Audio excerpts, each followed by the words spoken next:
ذاکری training classes برائے خواتین۔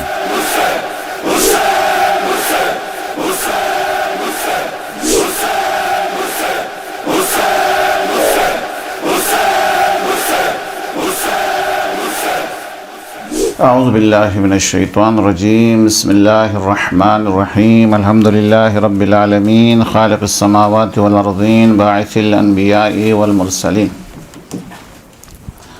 ثم الصلاة والسلام علی رسولہ الکریم وعلی اہل بیتہ الطیبین الطاہرین المعصومین المظلومین المنتجبین، سیما بقیۃ اللہ فی الارضین، ولعنت الدائمۃ علی اعدائہم اجمعین من اول ظلمہم الی قیام یوم الدین۔ اما بعد فقد قال الحکیم فی کتابہ العظیم وهو اصدق الصادقین وقولہ الحق۔ بسم اللہ الرحمن الرحیم، اللہ اخرجکم من بطون امہاتکم لا تعلمون شیئا وجعل لکم السمع والابصار والافئدہ لعلکم تشکرون۔ صلوات پڑھ لیجیے محمد وعلی محمد۔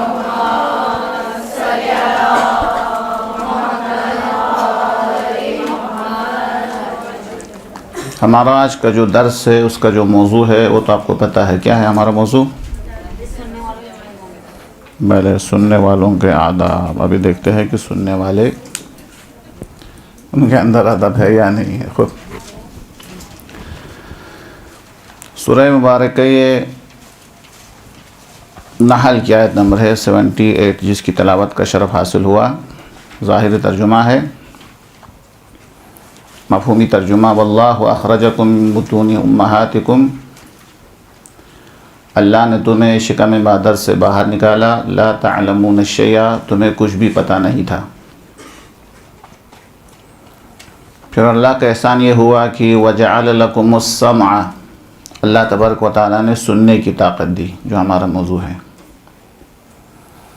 والابصار، پھر دیکھنے کے لیے اللہ نے آنکھیں عطا کی، اللہ نے کان دیے تاکہ مواعظہ کو سن سکے، والابصار، اللہ نے آنکھیں دی تاکہ آیات الہی کو دیکھ سکے، والافئدہ، پھر اللہ نے انسان کو قلب سے بھی نوازا، دل بھی عطا فرمایا تاکہ عظمت کو درک کر سکے، لعلکم تشکرون، تاکہ تم اللہ کا شکریہ ادا کر سکے۔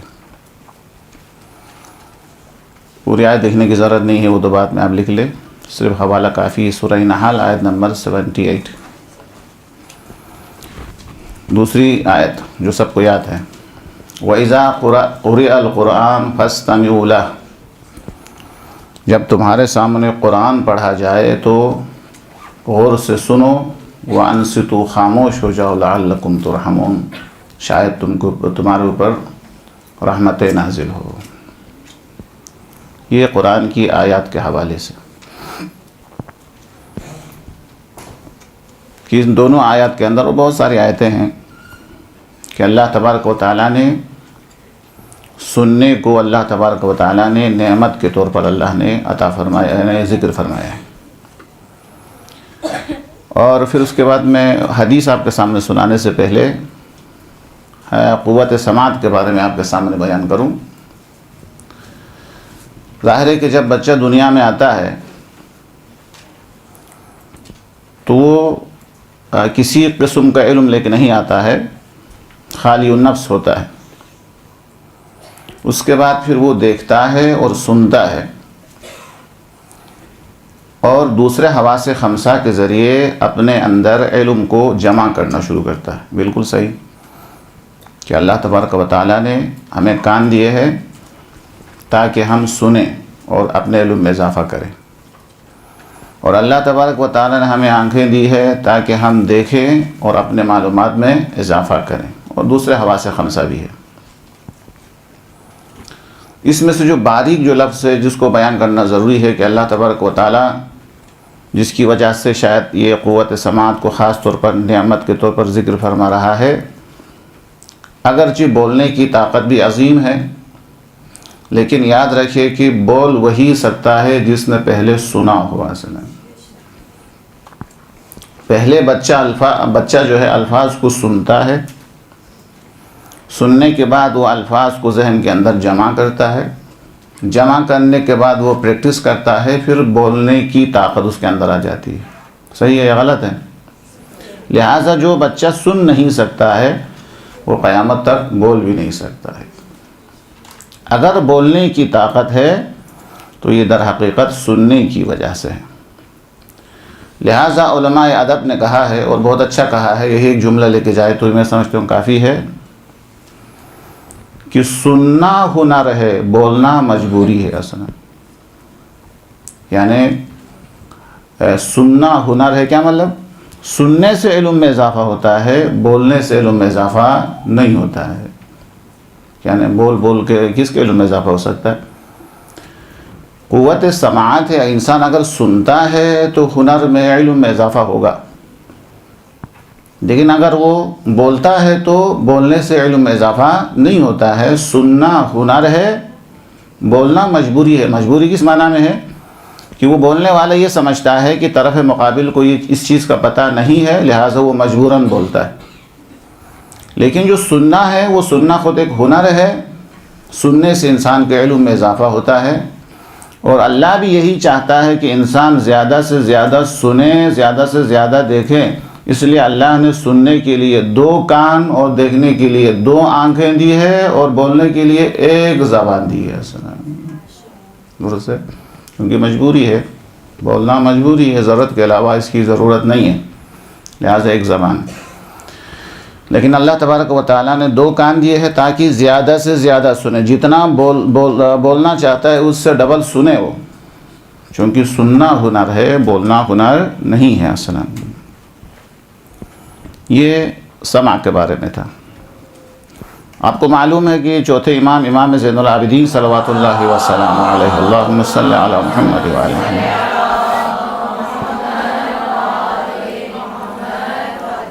آپ کی جو ہے ایک کتاب ہے، کتابچہ ہے جس کو کہہ سکتے ہیں، بہت بڑی کتاب تو نہیں ہے، رسالۃ الحقوق، اس میں آپ نے چند جملے ارشاد فرمائے۔ آپ اس کو بھی شاید لکھنا ضروری نہیں ہے، آپ صرف مفاہیم لکھے کافی ہے، باقی آپ کہیں بیان کرنا چاہے تو رسالہ حقوق سے اس خطبے کو چند جملے ہیں جو میں آپ کے سامنے الفاظ کے ساتھ بیان کرتا ہوں۔ وَأَمَّا حَقُّ السَّمْعِ، اللہ نے یہ سننے کی جو تمہیں طاقت دی ہے، اس کا حق تمہارے اوپر یہ ہے، فَتَنزِيهُهُ عَنْ سِمَاعِ الْغَيْبَةِ، اللہ نے سننے کے لیے جو کان دیے ہیں اس کا حق یہ ہے کہ اس سے غیبت نہ سنی جائے، اصلا کسی اور کی برائی نہ سنے۔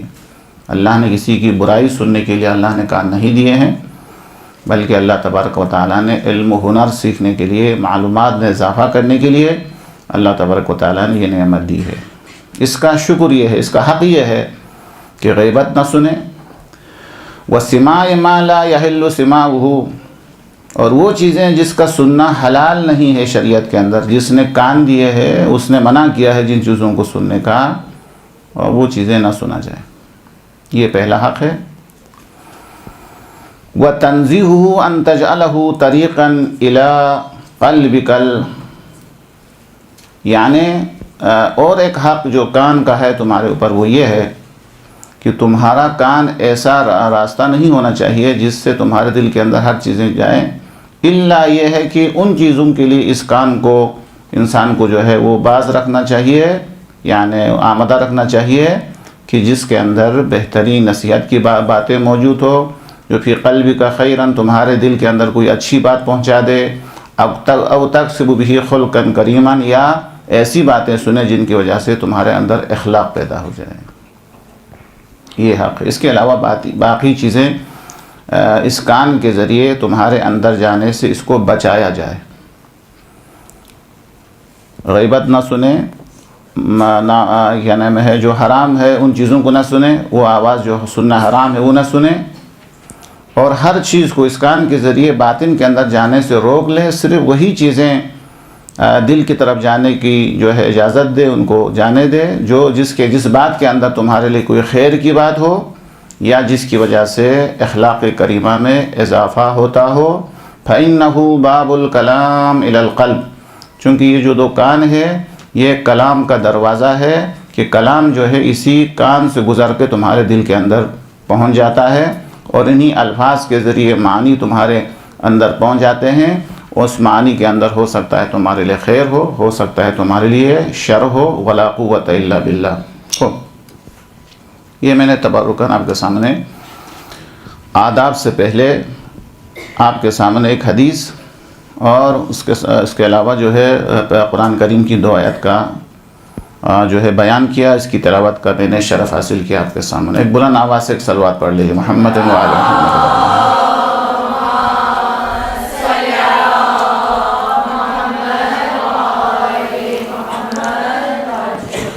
ہمارا نفس جو ہے حوض کے مانند ہے، اس حوض کے اندر پانی آتا ہے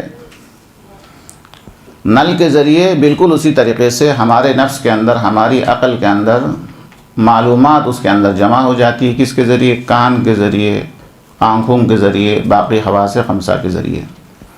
حدیث کے اندر آپ لوگ بھی بیان کرتے ہوں گے یقیناً، حدیث کے اندر آیا ہے، تعجب ہے اس انسان کے اوپر، اسے اس بات کا تو خیال ہے کہ پیٹ میں کیا ڈالا جا رہا ہے، لیکن انہیں یہ خیال نہیں ہے ان کے ذہن کے اندر کیا ڈالا جا رہا ہے، ان کے باطن کو خراب کرنے کے لیے کیا چیزیں اس کے اندر جا رہی ہے، اسے خیال نہیں ہے۔ لہٰذا پیٹ کے اندر جو چیزیں ڈالتے ہیں اس سے زیادہ اہم یہ ہے کہ اسے خیال رکھا جائے کہ میرے ذہن کے اندر کیا چیزیں داخل ہو رہی ہے، تو اس لیے اس کے آداب ہیں۔ اب میں آتا ہوں آداب کی طرف، 2-3 آداب میں بیان کروں گا، پھر آپ سے پوچھوں گا کہ آپ بھی بتائیں کہ سننے والے کے کیا کیا آداب ہونا چاہیے۔ سننے والے کے آداب میں سے سب سے پہلا ادب جسے خیال رکھنا ضروری ہے، اسے پتہ ہونا چاہیے کہ وہ کس کو سن رہا ہے، کن کی باتیں سن رہا ہے، یہ بہت زیادہ اہم ہے۔ آپ کو معلوم ہونا چاہیے، ہمارے نوے امام جواد علیہ السلام کا یہ جملہ ہے،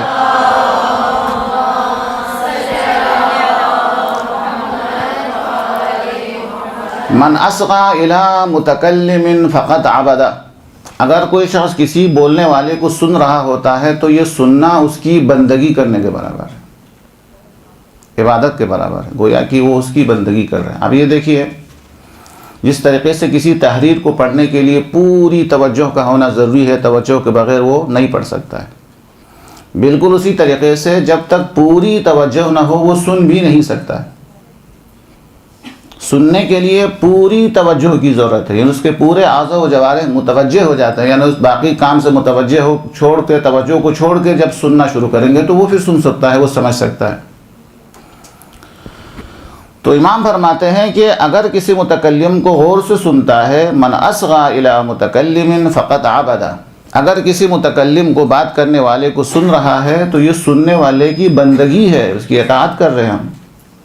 پھر امام فرماتے ہیں کہ اگر یہ بولنے والا اگر خدا کی طرف سے بول رہا ہے تو فقط عبد اللہ، یہ خدا کی بندگی کر رہا ہے، اور اگر یہ بولنے والا جس کو ہم سن رہے ہیں خدا نہ کرے شیطان کا نمائندہ ہے اور اس کی باتیں اگر ہم سن رہے ہیں تو شیطان کی بندگی ہے۔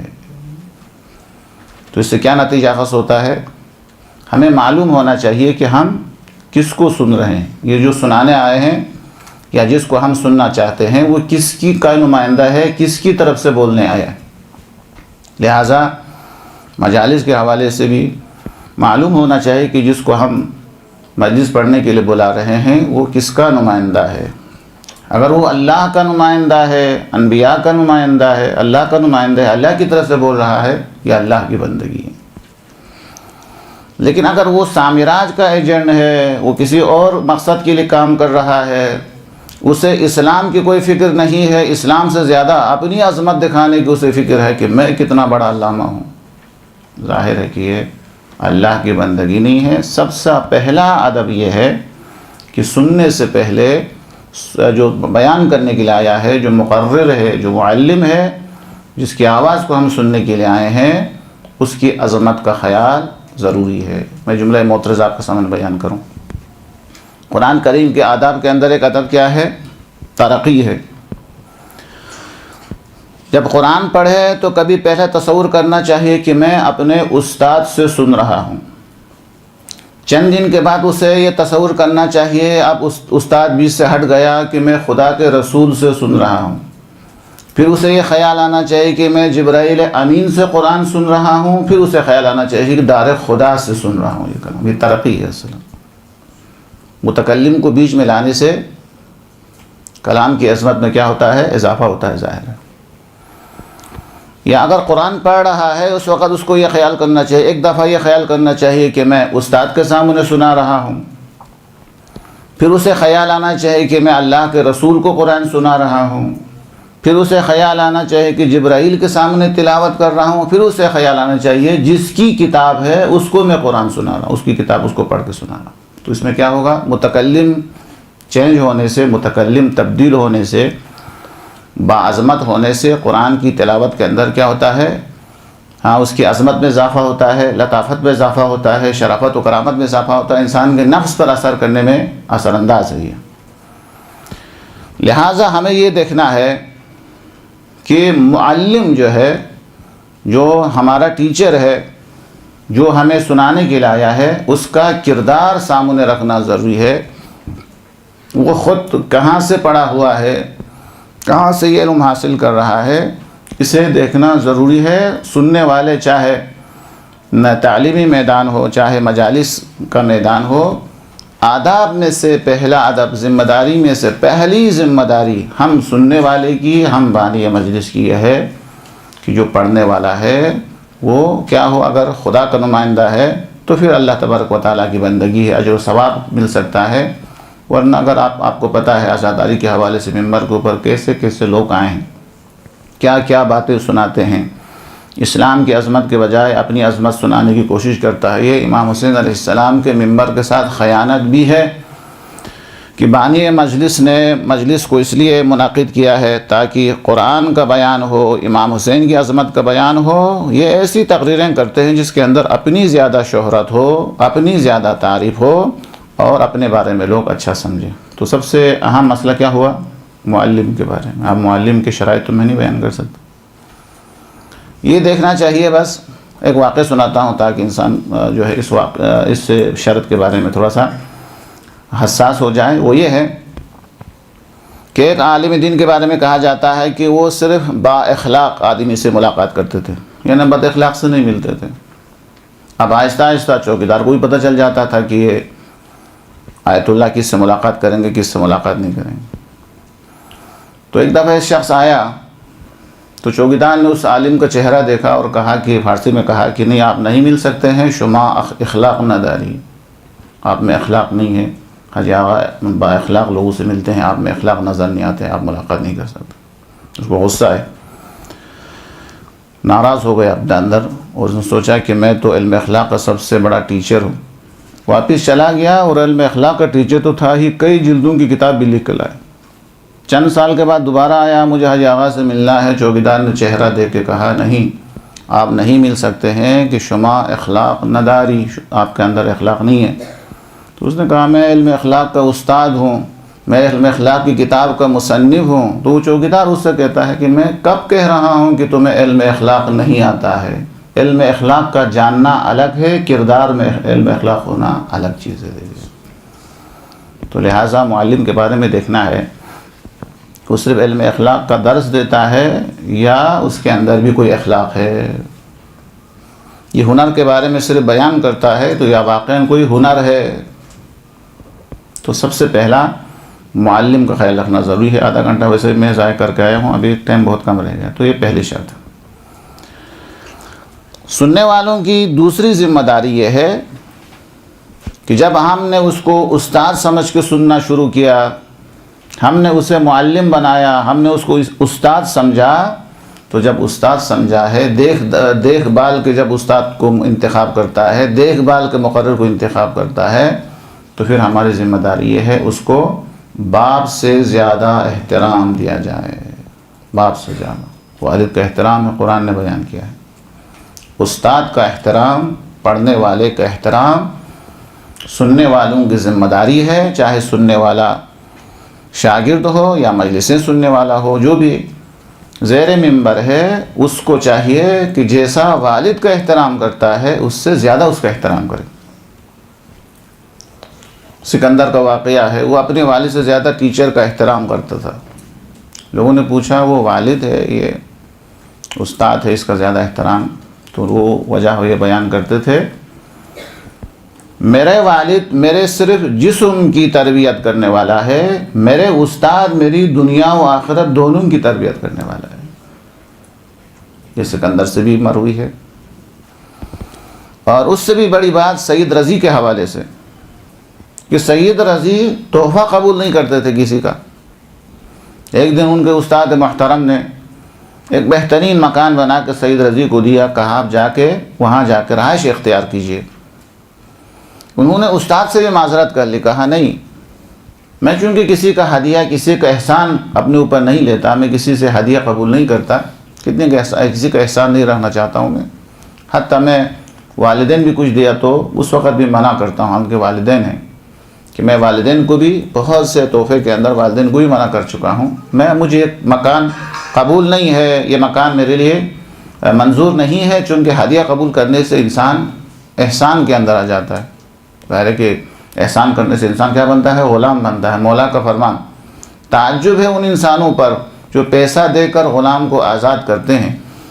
یہ لوگ غلام آزاد کرنے کے بجائے آزاد انسان پر احسان کر کے آزاد انسان کو اپنا غلام کیوں نہیں بناتے ہیں؟ اصل میں احسان کرنے سے کیا ہوتا ہے؟ غلام ہوتا ہے۔ تو شاید مثال کس پر ہے؟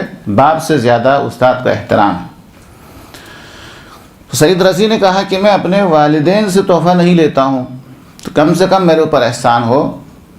تو سید رضی کے استاد نے سید رضی کو سمجھا دیا کہ تمہارے والدین سے میں استاد ہوں، میرا احترام زیادہ ہے، میرا احترام زیادہ ہے، میرا مقام ان سے زیادہ ہے احترام، چونکہ میں بھی تمہارا روحانی باپ ہوں اور تمہارے والد صرف تمہارے بدن کی تربیت کرنے والا ہے اور میں تمہارے دنیا و آخرت دونوں کی اصلاح کرنے والا ہے۔ ہم دنیاوی حوالے سے تم کامیاب رہو گے استاد کی وجہ سے، ہم آخرت کے اندر بھی سرخرو اور کامیاب رہو گے۔ تو دوسری ذمہ داری زیادہ تبصرے کے بغیر یہ ہو گئی کہ اگر کسی کو ہم نے دیکھ بھال کر صحیح سمجھ کے کسی کو استاد بنایا ہے یا کسی کو معلم بنایا ہے یا اس کو ممبر پر بٹھایا ہے تو اس کا احترام والد سے زیادہ ہونا چاہیے۔ خوب، کچھ چیزیں آپ بتائیں گے، ابھی میں ایک دو اور بتاؤں گا، آپ کو موقع دے رہا ہوں۔ آداب کے اندر یہ بیان کیا گیا ہے اور علماء نے بیان فرمایا ہے کہ آپ کو دیکھنا چاہیے کہ یہ جو آپ کا جو استاد ہے، جو آپ کو پڑھانے کے لیے آیا ہے یا درس دینے کے لیے آیا ہے یا جو معلم ہے، اسے دیکھنا چاہیے کہ یہ آدمی معلم جو بن کے آیا ہے کتابیں پڑھ کے استاد بنا ہے یا استاد کے پاس پڑھ کے استاد بنا ہے۔ ان دونوں میں فرق۔ صحافیون جسے کہتے ہیں، حدیث کے اندر بھی آیا ہے، پیغمبر فرماتے ہیں، میں حوالہ بھی دیتا ہوں، حدیث میں رسول کریم فرماتے ہیں وَإِيَّاكُمْ وَأَهْلَ الدَّفَاتِرِ وَلَا يَغُرَّنَّكُمْ صَحَفِيُّونَ، بہار انوار جلد نمبر 2 صفحہ نمبر 105، بہار جلد 2 اور صفحہ نمبر 105۔ پیغمبر فرماتے ہیں کہ اہل دفاتر، ان سے اپنے آپ کو بچاؤ، وَلَا يَغُرَّنَّكُمُ الصَّحَفِيُّونَ، جو صحیفہ پڑھ کے، جو صرف کتابیں پڑھ کے جو معلم بنا ہے اس سے اپنے آپ کو پرہیز کرو۔ وہ اگرچہ تمہیں فائدہ پہنچانے کی کوشش کرے گا، لیکن چونکہ خود تجربہ کار استاد کے زیر سایہ نہیں رہا ہے، ان کی تحریر میں، ان کی گفتار کے اندر یقیناً ایسی باتیں آ جائے گی جو تمہارے لیے نقصان دہ ہیں۔ تو استاد سے پڑھنا ضروری ہے کہ وہ استاد جو ہے وہ اس سے حاصل کیا ہوا درس انسان کی طرف۔ یہ تقریباً میں نے 3 بتایا۔ چوتھا، استاد کے سامنے تواضع، استاد کا احترام، یہ دونوں بھی سننے والوں کی ذمہ داریوں میں شامل ہے۔ تواضع نہیں ہوگا تو ظاہر ہے کہ ان کی باتیں ہمارے دل پہ نہیں اترے گی۔ تواضع کے مقابلے میں کیا ہے؟ تکبر ہے۔ استاد زمین کو آباد کرنے والے پانی کے مانند ہے اور سننے والے آباد ہونے والی زمین کے مانند ہے۔ بقول شاعر کے ہرگز نہ خورد آب زمینے کی بلند است، اگر پانی سے زیادہ زمین بلند ہو تو وہ زمین کبھی آباد نہیں ہو سکتی۔ تواضع اور انکساری سننے والوں کی ذمہ داریوں میں شامل ہے، اس کے بغیر وہ سیراب نہیں ہو سکتا ہے۔ پانی جو انسان کو حیات دینے والا ہے، نباتات کو حیات دینے والا ہے، ہر جاندار کو حیات دینے والا ہے، وہ بلندی کی طرف نہیں جاتا ہے، طبیعتاً وہ نیچے کی طرف آتا ہے، بہتا ہے پانی۔ تو لہٰذا اگر سننے والا اپنے آپ کو بولنے والے سے بہتر سمجھتا ہے، اپنے آپ کو اس سے بڑا سمجھتا ہے، تو ظاہر ہے وہ معلم سے کچھ بھی نہیں حاصل کر سکتا ہے۔ اسی طریقے سے اگر اس کا احترام نہیں ہے استاد کا اس کے دل میں، تو بھی وہ کچھ حاصل نہیں کر سکتا ہے۔ زمانہ قدیم کے اندر کتنے لوگ جو کامیاب رہیں، وہ اس وجہ سے کامیاب رہیں، وہ استاد کو اتنا احترام دیتے تھے کہ استاد درس کے لیے گھر سے نکلنے سے پہلے دروازے پہ کھڑے ہو جاتے تھے، اور استاد کے ساتھ ساتھ درس میں جاتے تھے، اور درس ختم ہونے کے بعد استاد کو گھر تک چھوڑنے کے لیے جاتے تھے، تواضع اور انکسار کے لیے۔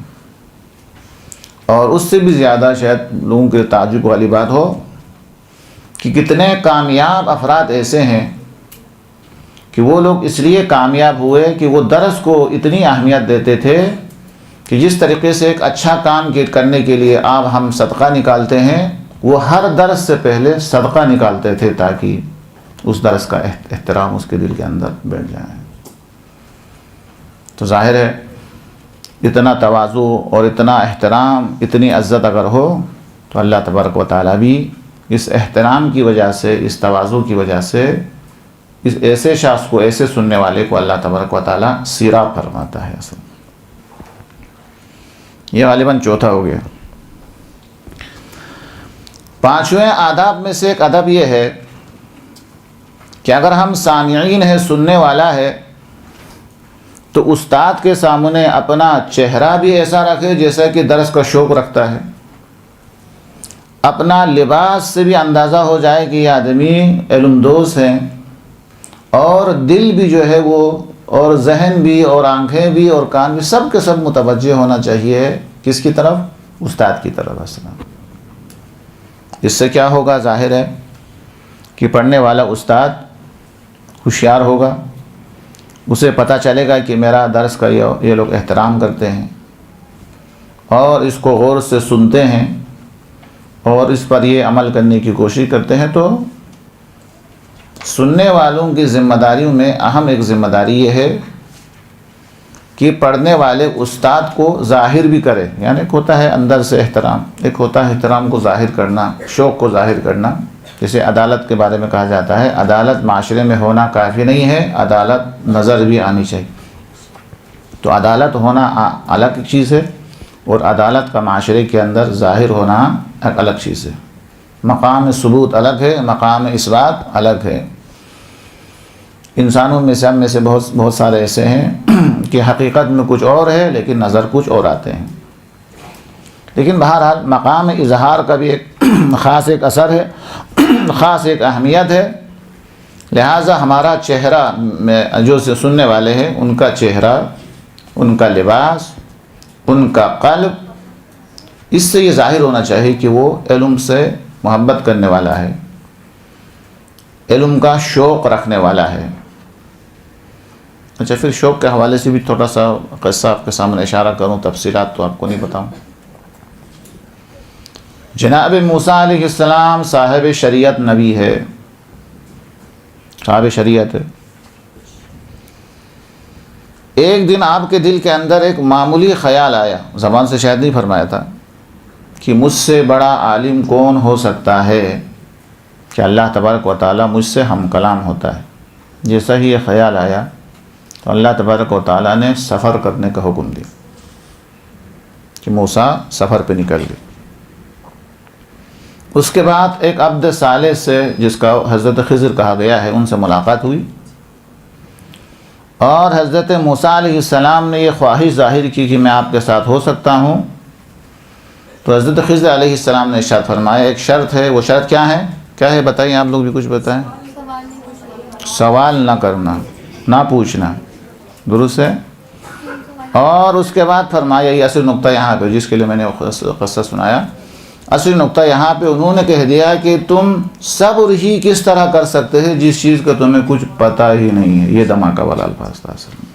وہ سمجھ رہے تھے کہ مجھ سے بڑا عالم کون ہو سکتا ہے، لیکن انہوں نے تو فرمایا کہ تم کس سے ہاں وَكَيْفَ تَصْبِرُ، کس طریقے سے صبر کر سکتے ہیں جس کے اوپر تمہیں علم ہے ہی نہیں، تمہارے جس کے بارے میں تمہیں پتہ ہی نہیں۔ پھر کیا ہو گیا آپ کو پتہ ہے کہاں، یہ کون سی سورہ میں ہے یہ واقعہ؟ احسن، سورہ کہف کے اندر یہ واقعہ موجود ہے۔ کشتی کے اندر بیٹھ گئے اور کشتی کو سوراخ کرنا شروع کر دیا۔ تو حضرت موسیٰ کی شریعت کے اندر کسی اور کے مال کا احترام، یہ شریعت کی بنیاد ہے۔ دوسرے کے مال کو نقصان پہنچانے سے بچانا یہ ہر شریعت کی بنیاد ہے۔ جناب موسیٰ کو کیا نظر آیا؟ ان کی جو شریعت ہے کہ دوسرے مال کا احترام، یہ تو پامال ہو رہا ہے۔ فوراً کہہ دیا کہ آپ چاہتے ہیں کہ لوگوں کو غرق کریں۔ پھر اور آگے بڑھے، پھر کیا ہوا؟ جی پہلا یہ واقعہ ہوا دیوار والا۔ پہلے والا واقعہ دو بچے وہاں سے آ رہے تھے، ایک کو لا کے طالبان کی طرف ذبح کر دیا، ہاں ذبح کر دیا انہوں نے۔ تو یہ شریعت ظاہری کا دوسرا ہے، ایک مال کا احترام، ایک جان کا احترام۔ ظاہر ہے کہ حضرت موسیٰ کیسا خاموش رہ سکتے؟ کہنا بے گناہ کسی کو مار دیا آپ نے۔ پھر تیسرا کیا ہوا؟ اس سے پہلے بھی مقدمہ ہے، دیوار کھڑے کرنے سے کوئی اعتراض نہیں ہوتا۔ ایک شہر کے اندر داخل ہوئے، اس شہر کے اندر کسی نے بھی مہمان نہیں بنایا، سب دروازہ بند کر دیا، نہ کھانے کو دیا نہ مہمان بنایا، سب نے دروازہ بند کر دیا۔ تو ایک دیوار جو گرنے کے نزدیک تھی انہیں گرا کے بنا بھی دیا۔ تو وہاں تو اعتراض تو نہیں کیا، تو انہوں نے کہہ دیا کہ ہم چاہتے تو اس کی مزدوری لے سکتے تھے، اتنا ہی کہا تھا۔ تو کہنے کا مطلب کیا ہے؟ کہنے کا مطلب یہ ہے کہ تواضع اور احترام، ایک تو تواضع اور احترام کہ حضرت موسیٰ نے یہ نہیں کہا کہ یہ کیا کر رہا ہے کہ میں صاحب شریعت نبی ہوں، میں اللہ سے ہم کلام ہوتا ہوں، میں کلیم اللہ ہوں، یہ کام آپ کا غلط ہے۔ استاد سے لڑنے جھگڑنے کے بجائے خاموش رہے، حالانکہ استاد سے ٹھیک ٹھاک ڈانٹ رہے تھے ان کو، ہاں اس کے باوجود بھی حضرت موسیٰ خاموش رہے۔ اور اس کے بعد تعویلات حکم، تو اس کے بعد کیا ہے؟ شریعت کی دو قسم، ایک شریعت ظاہری، ایک شریعت باطنی۔ حضرت موسیٰ شریعت ظاہری کے ماہر ہے، لیکن حضرت خضر شریعت باطنی کو جانتے تھے، باطن کو اس سے آگاہی رکھتے تھے۔ یہ اس بات کی طرف اشارہ ہے کہ استاد، یہ بھی ایک ادب کی طرف ہے، ادب کی طرف اشارہ ہوتا ہے کہ معلم یا ٹیچر جتنا ڈانٹ دے یا سختی کرے یا اس کے اوپر جو ہے وہ مثال کے طور پر حتی ہاتھ بھی اٹھائے، تو سننے والے یا شاگرد یا سننے والوں کی ذمہ داری یہ ہے وہ اپنی مصلحت کے مطابق سمجھے، اس کے اندر بھی اپنا فائدہ خیال کریں۔ استاد اگر یہ بھی کہہ دے کہ تمہیں کچھ پتہ نہیں ہے، تو یہ اپنی بے احترامی سمجھنے کے بجائے وہ یہ سمجھے کہ یہ کامیابی کے لیے میرے لیے وسیلہ سمجھ کے استاد کی ان چیزوں کو غلط پر حمل کرنے کے بجائے اچھائی پر اسے حمل کرنا چاہیے۔ خلاصہ کلام، ذمہ داریوں میں سے ایک ذمہ داری جس کا خیال ہم شاید نہیں رکھتے خاص طور پر مجالس کے اندر، وہ یہ ہے کہ ظاہر ہے کہ ہر ایک کا کوئی رہنے کا کوئی مقام ہے۔ ایک تو ٹائم کا خیال رکھنا کہ پڑھنے اور پڑھانے کے لیے جو ٹائمنگ ہے اس کا بھی بہت خیال ہے۔ ظاہر ہے وہ اسکول جو صبح چلتی، وہ اسکول جو شام کو، اس میں آسمان زمین کا فرق ہے، کیونکہ صبح کا وقت اچھا ہوتا ہے، تو اس کا وقت کے اندر بھی وقت کا بھی بہت اثر ہے۔ پڑھنے اور پڑھانے مجالس کے ہر حوالے سے جگہ بھی فرق ہے کہ کہاں رکھے۔ اور جو لیکن آداب سامعین میں سے ایک جو ہے بہترین ادب جو ہے جس کا خیال رکھنا ضروری ہے، وہ یہ ہے کہ انسان یہ دیکھے کہ اس مجلس کے اندر مجھے کہاں بیٹھنا چاہیے، میرا مقام کہاں ہے۔ اگر ایک عالم ہے تو اس کی ایک جگہ ہے، اگر ایک جوان ہے اس کے لیے ایک جگہ ہے، اگر ایک بزرگ ہے تو مثال کے طور پر جو آرام سے نہیں بیٹھ سکتے ہیں اس کے لیے کرسی ہے یا دیوار ہے۔ یہ بھی اس سننے والوں کی ذمہ داریوں میں شامل ہے کہ وہ اپنی منزلت اور مقام کو دیکھ کر، اپنی حیثیت کو دیکھ کر وہ قیام کرے اور اپنے لیے بیٹھنے کی جگہ تلاش کریں۔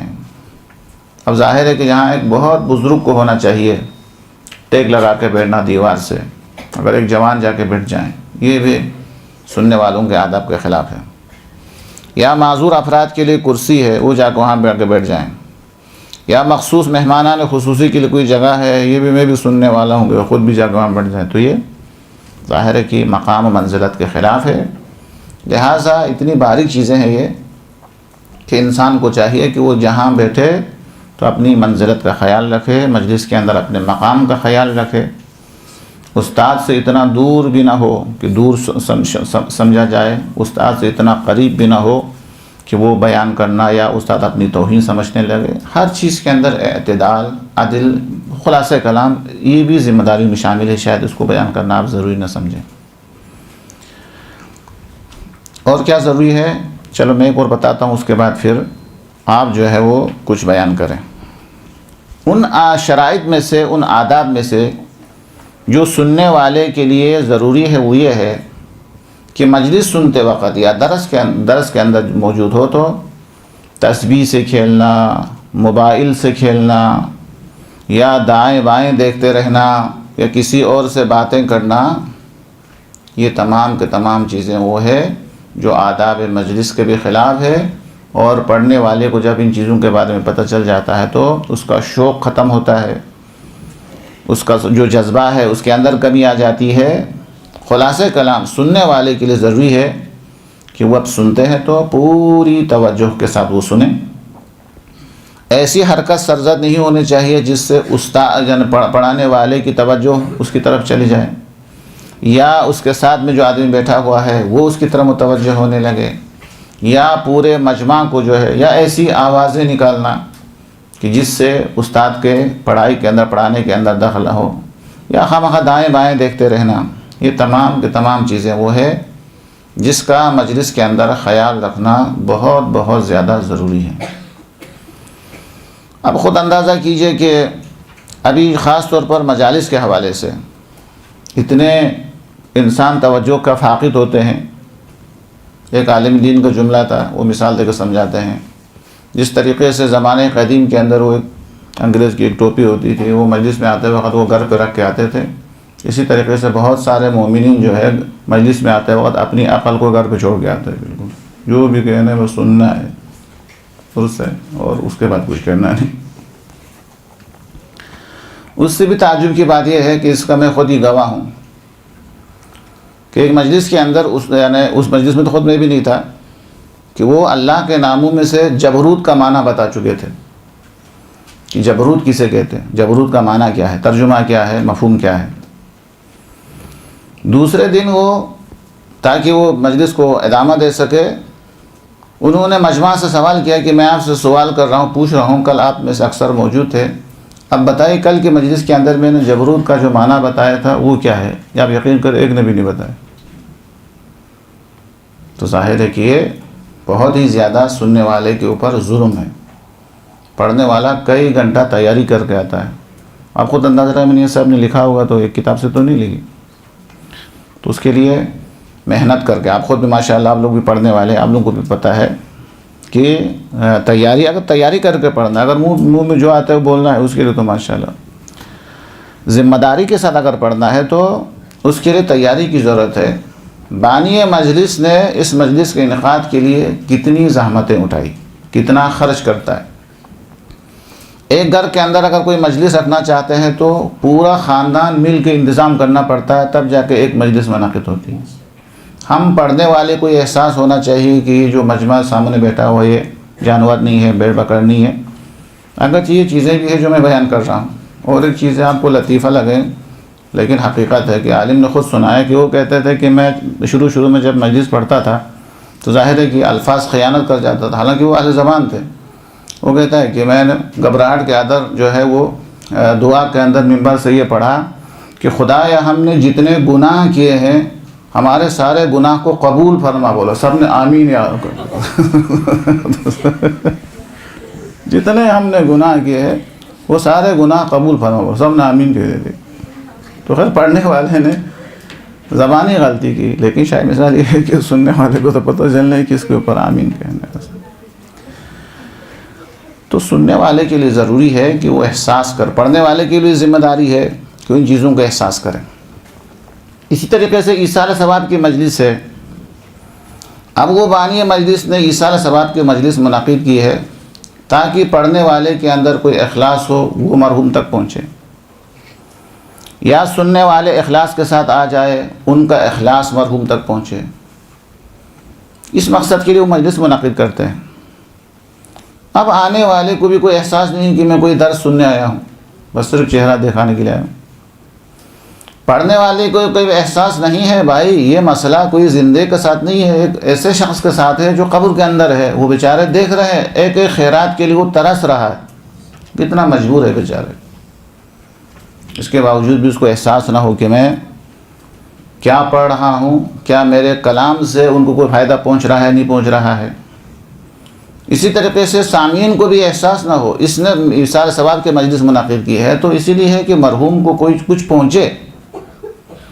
اب یہ اس کی آمد میں نہ اخلاص ہے، نہ اس کا یہاں بیٹھنے کے اندر کوئی خلوص ہے، نہ دل سے کوئی دعا اس کے لیے دعا جو ہے ہو رہی ہے، کچھ بھی نہیں ہے، تو کیا جانور اس میں کیا فرق، اس کے آنے سے مرحوم کو کیا فائدہ پہنچ سکتا ہے، اور اس کے پڑھنے سے مرحوم کو کیا فائدہ پہنچ سکتا ہے؟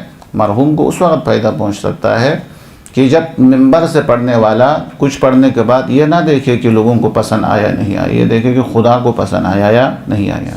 کیونکہ بلندی کی طرف سوچیں گے تو عمل بلند ہوگا، پستی کی طرف دیکھیں گے تو وہ آدمی جو ہے وہ پستی کی طرف چلا جائے گا۔ تو پڑھنے والے کی بہت زیادہ ذمہ داری ہے، انہی میں سے سننے والے کی بھی بہت زیادہ ذمہ داری وہ یہ ہے کہ وہ جو بیان کیا جا رہا ہے اسے قبول کرے، اسے سمجھنے کی کوشش کرے، اور یہ احساس باقی رہے کہ یہ جو بیان کر رہا ہے یہ اس لیے کر رہا ہے تاکہ معلومات میں اضافہ ہو، تاکہ عمل میں اضافہ ہو، بھلے تکرار ہی کیوں نہ ہو، کہ ایسے واقعات ہو، ایسے جملے ہو جو انہوں نے پہلے سنا ہے، پھر بھی تکرار میں بھی ایک ثواب ہے، تکرار کے اندر بھی ایک کیا نام معلومات میں اضافہ ہو جاتا ہے، کیونکہ واقعات جو بیان کرتے ہیں تو واقعات پورے واقعات کو بھی عام طور پر بیان نہیں کرتے، حدیث کے اندر بھی ایک حصے کو بیان کرتے ہیں، پوری حدیث ہم نہیں سناتے ہیں۔ آپ میں سے کتنے ایسے ہیں کہ جو حضرت زہرا کا واقعہ، ایک صلوات پڑھیں محمد وآل محمد کو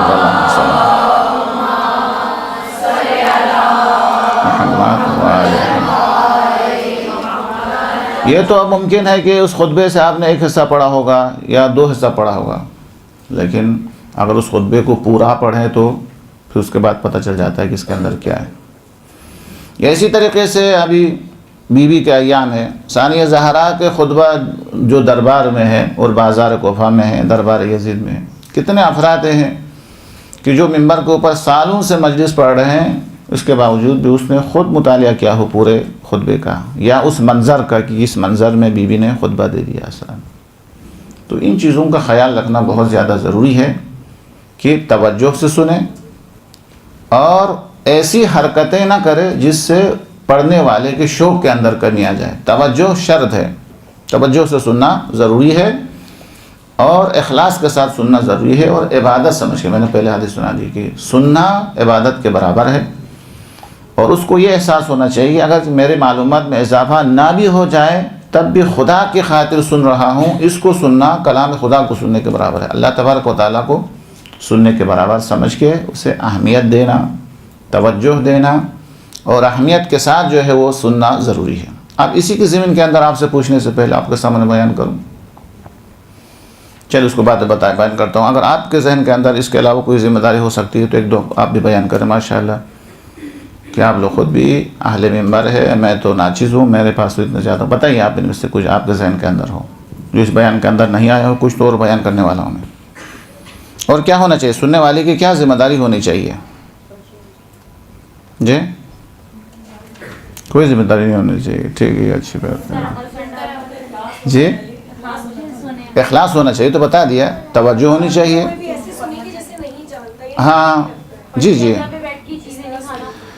احسن تم، یہ ایک اچھا نکتہ ہے، ایسا سننا چاہیے جس طریقے سے ان کو پتلے سے پتہ نہ ہو۔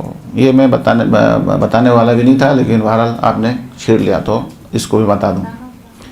آپ کو پتہ ہے کہ مولا کائنات رسول کی موجودگی میں، رسول کے دنیا کے اندر موجود ہوتے ہوئے بھی ایسا ہی خطبہ دے سکتے تھے جس طریقے سے رسول کے بعد آپ نے خطبہ دیا، لیکن مولا نے کبھی ایسا خطبہ ارشاد نہیں فرمایا رسول کے ہوتے ہوئے. ایک پھر کیا ایسا بھی ہوا کہ اللہ کے رسول خطبہ دے رہے ہو، مولا کائنات اٹھ کے چلے گئے ہو کہ مجھے تو سب پتہ ہے، میں باب العلم ہوں، مجھے سب کچھ پتہ ہے، مجھے سننے کی کوئی ضرورت نہیں ہے؟ نہیں، سب کچھ پتہ تھا، اس کے باوجود بھی رسول کی بارگاہ میں اور رسول کے درس میں آپ موجود ہوتے تھے. اور اس سے بھی تعجب کی بات یہ ہے، جسے آپ نے فرمایا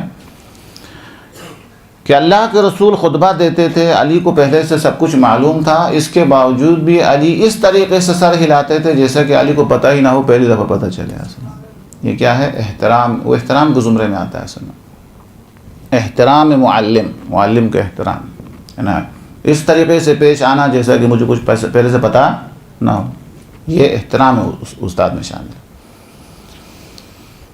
یعنی معلوم ہونے کے باوجود بھی معلوم نہ ہونے کا درجہ دینا. اور اس سے بھی بڑی بات یہ ہے کہ اس طریقے سے سوال کرنا جیسا کہ خود کو کچھ پتہ نہ ہو. مولانا نے بڑے بڑے خطبے دیے، ان میں سے خطبہ منبر کے لیے بہت اچھا ہے، سارے خطبے اچھے ہیں، لیکن حالات حاضرہ کے لیے وہ ہے خطبہ نمبر 178 خطبہ نمبر 178 نہج البلاغہ کے اندر. وہ آج کے زمانے کے بارے میں آپ نے گفتگو فرمائی کی کہ لوگ کیا ہوں گے. فرماتے ہیں وَإِسْتِعْمَالِ صِغَارِكُمْ، ایک ایسا زمانہ آئے گا جس میں جو بزرگ ہے، جو تجربہ کار ہے، وہ پیچھے چلے جائیں گے، جو نا تجربہ کار ہے، جن کی عمریں ابھی مکمل نہیں ہے، جو بالغ و راشد نہیں ہے، وہ آگے آگے حکومت کریں گے. یہ ایک عجیب بات ہے ان لوگوں کے لیے. پھر فرماتے ہیں وہ زمانہ اتنا عجیب ہوگا، وَأَجْرُ الْمُعْطَى أَعْظَمُ مِنْ أَجْرِ الْمُعْطِي، ویسا شریعت کے اندر تو ثواب اس کو ملتا ہے جو دینے والا ہے، جس کا ہاتھ اوپر ہوتا ہے اس کو اجر ملتا ہے. وہ زمانہ اتنا خراب ہوگا کہ اللہ تبارک و تعالیٰ اس زمانے کے اندر دینے والے سے زیادہ لینے والے کو ثواب دے گا. دینے والے کو، عطا کرنے والے کو اتنا ثواب نہیں ملے گا جتنا لینے والے کو ملے. تفسیر ہے اس کی. پھر اس زمانے کے لوگوں کے لیے عجیب بات تھی. وہ کیا فرماتے ہیں وَيَحْلِفُونَ بِلَا حَاجَةٍ، اس زمانے کے اندر قسم کھانے کا حق ہونے کے باوجود بھی قسم نہیں کھاتے تھے خدا کو عظیم سمجھ کے.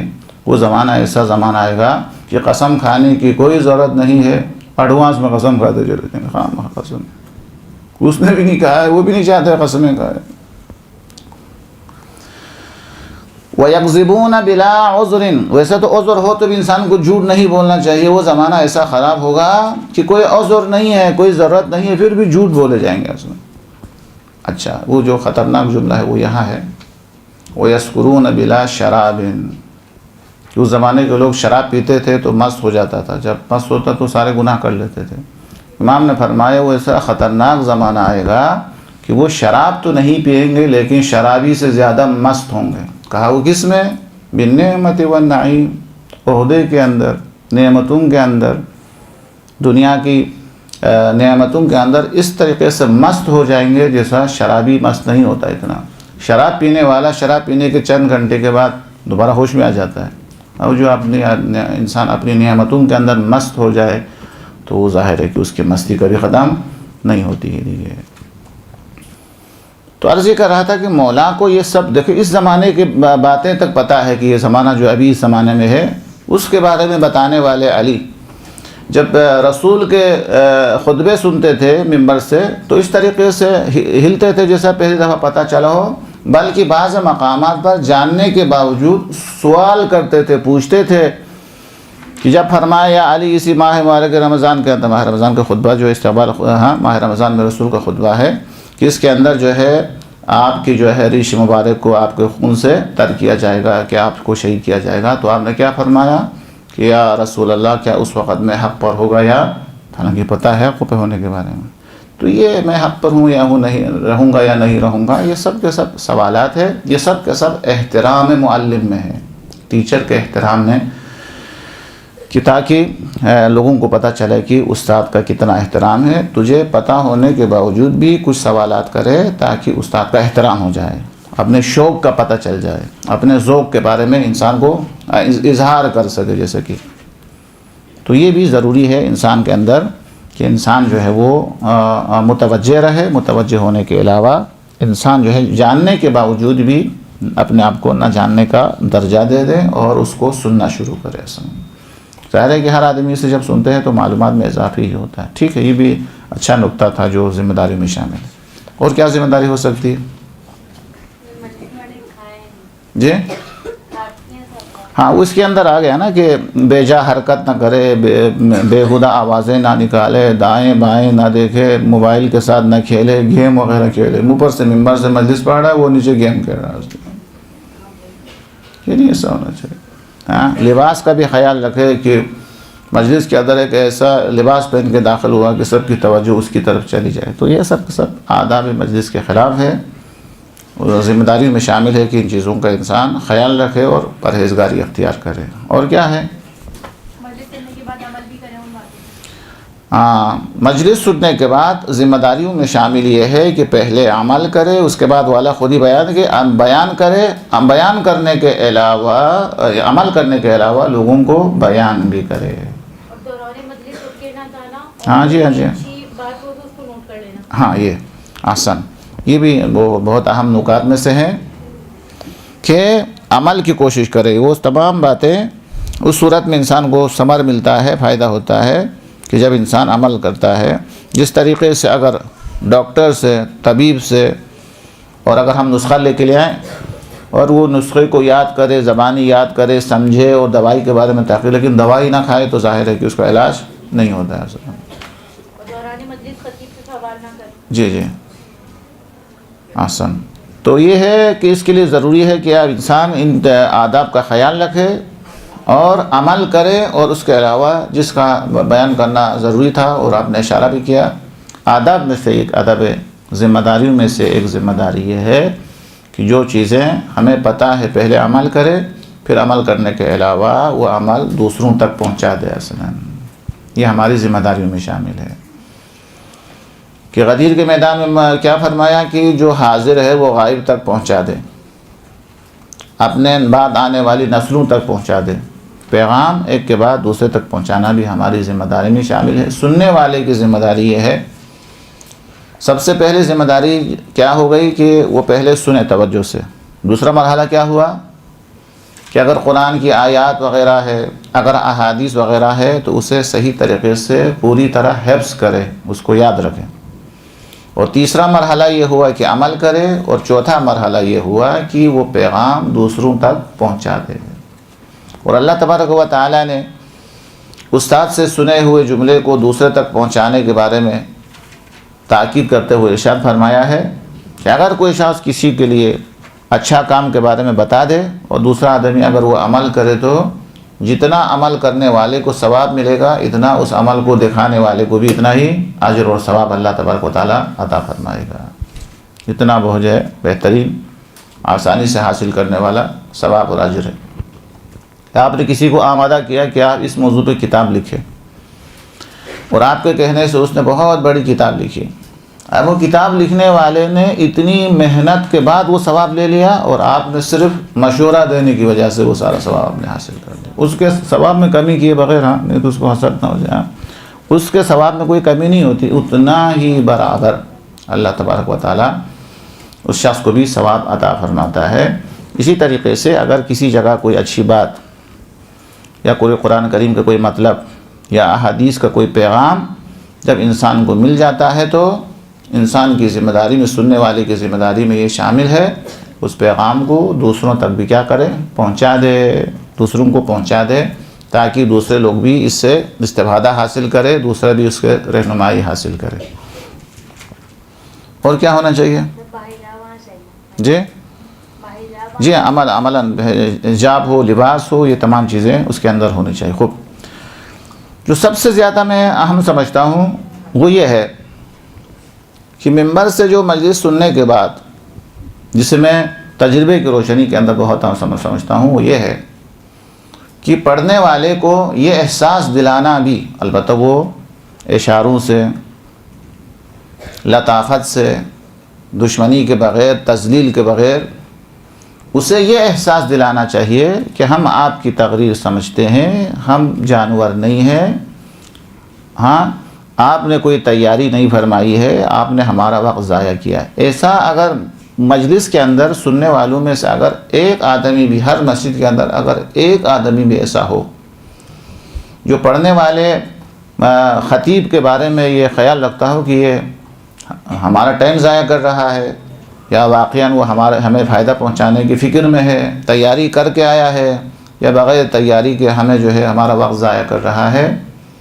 اگر اسے خدا نہ کرے ایسا پتہ چل جائے کہ یہ ہمیں جانور سمجھ رہا ہے، کہ اپنا ٹائم پاس کر رہا، ہمارا ٹائم ضائع کر رہا ہے، بہترین ذمہ داریوں میں سے ایک اہم ذمہ داری یہ ہے کہ اشاروں سے، توہین کے بغیر، کسی کے سامنے ذلیل کیے بغیر اس پڑھنے والے کو یہ پیغام پہنچانا بہت زیادہ ضروری ہے۔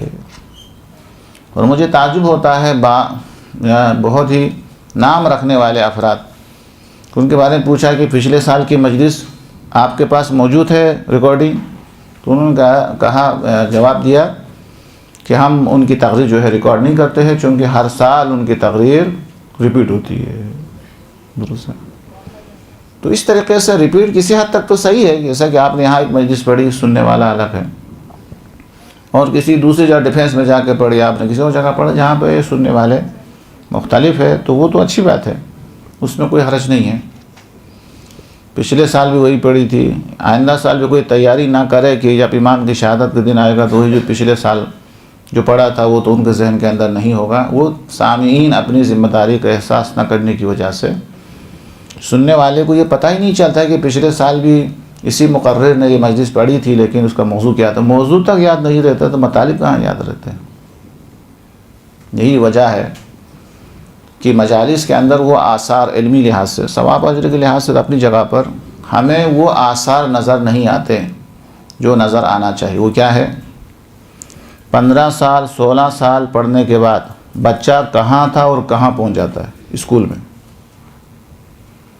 حالانکہ اسکول کے اندر 24 گھنٹہ بھی نہیں بیٹھا ہے، 4 گھنٹے بیٹھے، 4 گھنٹے 5 گھنٹے اسکول کے اندر توجہ دینے سے، ایک تسلسل رہنے سے بچہ کہاں تھا اور کہاں پہنچ جاتا ہے۔ لکھنا نہیں آتا، آپ لکھ سکتے ہیں، کتنے علوم جو اس کو پتہ نہیں تھا ان علوم کا علم حاصل کر لیتا ہے۔ 13-14 سال چند گھنٹے پڑھنے سے، اس میں ہفتہ چھوٹی، اتوار چھوٹی، ہڑتال اپنی جگہ پر، یہ تمام کے تمام نکال کے پھر بھی وہ 10-12 سال کے بعد یہ لڑکا کہاں تھا اور کہاں پہنچ جاتا ہے۔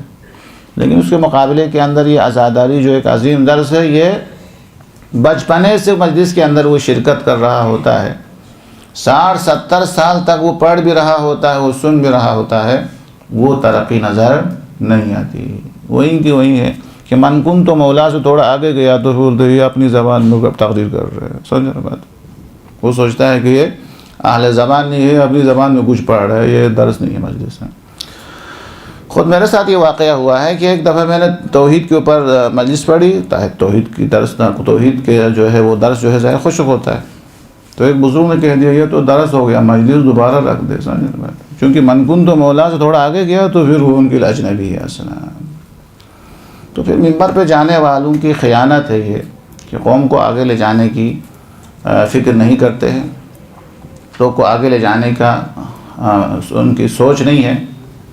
ابھی تو ماشاءاللہ آپ خود ممبر پر جانے والے ہیں اکثر، تو آپ خود ہی بتاتے، اگر جیسے میں نے مجھ سے بھی یہ سوال ہوتا، کربلا کے اندر اس سوال ہوا تھا کہ بتائیے مولانا صاحب، ٹھیک ہے اس وقت جب علی اکبر کے اوپر جب سینے میں برچھی لگی تو درد ہوا ہوگا، سب کچھ ہوا ہوگا، لیکن اب تو 1000 سال سے زیادہ گزر گیا کہ وہ تو جنت میں آرام فرما رہے۔ ایسا تو نہیں ہے کہ وہ جنت میں آرام فرما رہے، ہم خواہ یہاں رو رہے ہیں اصلا۔ مثلا اس قسم کے سوالات آئیں گے، تو ممبر پر جانے والے کے پاس اس کا شافی جواب ہونا چاہیے، اس کے پاس لوجک ہونی چاہیے کہ بھائی ہم ان کے درد کی وجہ سے تو نہیں گریہ کرتے ہیں، بلکہ گریہ کرنے کا راز سوز جگر ہے، علامت حیات ہے، حق مظلومیت کی حمایت ہے، اور آنے والے امام کے انتظار کی، ظہور کی تیاری ہے۔ جوابات اس کے پاس ہونے چاہیے، نہیں تو سوالات۔ اب ایسی مجلسیں پڑھے کہ جس کے اندر آپ آگے نہیں بڑھیں گے، جب آگے بڑھیں گے تو سوالات آپ کے سامنے آئے، جب سوالات آپ کے سامنے آئے گا تو پھر ہمارے علم میں اضافہ ہوگا۔ لہٰذا ہمیں بھی پڑھنے والوں کی بھی ذمہ داری ہے کہ وہ سوالات اگر وہ نہیں کرتا ہے تو بھی خود کرے اور اس کا جواب دے دے کہ مجالس کا فلسفہ کیا ہے، یہ صرف اسی درد کی وجہ سے ہے نہیں، یا اور بھی اسباب ہے جس کے لیے مقاصد کو بیان کرے کہ کیا مقصد ہے۔ مقاصد کو بیان کرنے کے علاوہ جو اعتراضات ہونے والا ہے، اعتراضات ہونے سے پہلے ان کے جوابات ان کے پاس ہونے چاہیے۔ لیکن ہمارا موضوع تو یہ سننے والوں کی ذمہ داری، سننے والے کی ذمہ داری یہ ہے کہ وہ اپنی عقل، اپنے عاقل ہونا، ہوش و حواس ہونا، کہ دوسرا آدمی جو پڑھ کے گیا ہے وہ ہمیں جانور سمجھ کے ایسی باتیں کر کے چلے گئے ہیں جو حقیقت سے کوئی تعلق نہ ہو، اسے اظہار کرنا، پھر تکرار کرتا ہوں، بے ادبانہ نہیں، تزویل کی شکل میں نہیں، بلکہ اشارے سے، لطافت سے اس کو بیان کرنا ضروری ہے۔ اگر تکرار ہے یا کوئی فائدہ نہیں ہے یا ایسی چیزیں ہیں جو عملاً اس کا کوئی تعلق نہیں ہے، یا اہم کو چھوڑ کر مہم کے پیچھے چلا گیا ہے۔ ہر کام کے اندر ایک اہم ہے، ایک مہم ہے۔ اہم اور مہم کی مثال کیا ہے؟ ایک آدمی پانی کے اندر غرق ہو رہا ہے، وہ بھی مجھ پر واجب ہے۔ اب یہاں بچانے کے لیے جو رسی وغیرہ ہے یا وہ جگہ وغیرہ ہے وہ غصبی ہے، اس سے بچنا بھی ضروری ہے، یعنی غصب سے بچنا بھی مجھ پر ضروری ہے اور جان بچانا بھی ضروری ہے۔ تو ظاہر ہے کہ یہاں اہم اور مہم کے اندر جان بچایا جائے گا، اس کو جان بچانے کی کوشش کی جائے گی، نہ کہ وہ تو احکام شریعت کے اندر اہم اور مہم کا خیال رکھنا ضروری ہے۔ انتخاب موضوع کے اندر انسان کو اسی لحاظ سے موضوع کو انتخاب کرے تو ذمہ داریوں میں سے اور ایک ذمہ داری میں اضافہ ہو، وہ یہ ہے کہ اگر آپ اور ہم بانی مجلس ہے تو آنے والے مقرر کو موضوع دیا جائے کہ اس وقت یہ ایشو ہے، اس وقت یہ بیماری ہے، اس وقت یہ مرض ہے۔ ایک آدمی کے سر میں درد ہے اور وہ ہارٹ کی دوا لے کے آ جائے، کیا فائدہ ہوگا؟ ایک آدمی کو سوئی کی ضرورت ہے، وہ سوئی کی جگہ پر ایک بہترین کوئی اور چیز لا کے آئے تو کیا فائدہ ہوگا؟ جو انسان کی ضرورت ہے، جو جس وقت اس کی ضرورت ہے وہ اسے بیان کیا جائے۔ تو سامعین یا بانیان مجلس کی اہم ذمہ داریوں میں سے جسے میں بہت زیادہ اہمیت دیتا ہوں وہ یہ ہے کہ استاد بہترین ہونے کے علاوہ استاد کے لیے اور مجلس پڑھنے والے کے لیے موضوع کا انتخاب، اور موضوع کو بھی حالات حاضرہ کو دیکھ کر۔ حالات حاضرہ میں سے کچھ موضوعات تو بالکل کامن ہے، جیسے والدین کا احترام، دوستوں کا خیال، ہمسائے کا خیال، یہ تو بالکل کسی وقت بھی موضوع بن سکتا ہے۔ اس کے علاوہ بھی ہر زمانے کے اندر مختلف واقعات ہوتے ہیں، مختلف حالات پیش آتے ہیں، مختلف ایشوز دشمن کی طرف سے ہمارے سامنے آ جائے تو سننے والے سامعین کی بھی ذمہ داری ہے، اس سے زیادہ بانیان کی یہ ذمہ داری ہے کہ ان موضوع کی نشاندہی کرے اور پڑھنے والے کو اسی موضوع پر پڑھنے کا پابند کیا جائے۔ اور بالفرض اگر مجھ جیسا کوئی شخص جس کے پاس کوئی تیاری نہیں ہے یا علم نہیں ہے، مجھے موضوع بھی دیا گیا لیکن میں نے وقت کو ضائع کیا اور موضوع کے ساتھ وفا نہیں کیا، تو مجھ سے کہا جائے کہ ہم نے تو یہ موضوع دیا تھا اور یہ موضوع نے آپ نے صحیح طریقے سے بیان نہیں کیا۔ اور بھی ذمہ داریاں تو بہت ساری ہو سکتی ہے۔ بہرحال ان کی ذمہ داریوں میں سے ایک یہ ہے کہ سننے والے کی ذمہ داری میں سے یہ ہے جیسے ہماری طرح کوئی اہل زبان نہ ہو اور الفاظ ایسے ادا کرے جو شان کے مطابق نہ ہو یا بالکل برمحل نہ ہو تو اس سے درگزر کر دینا۔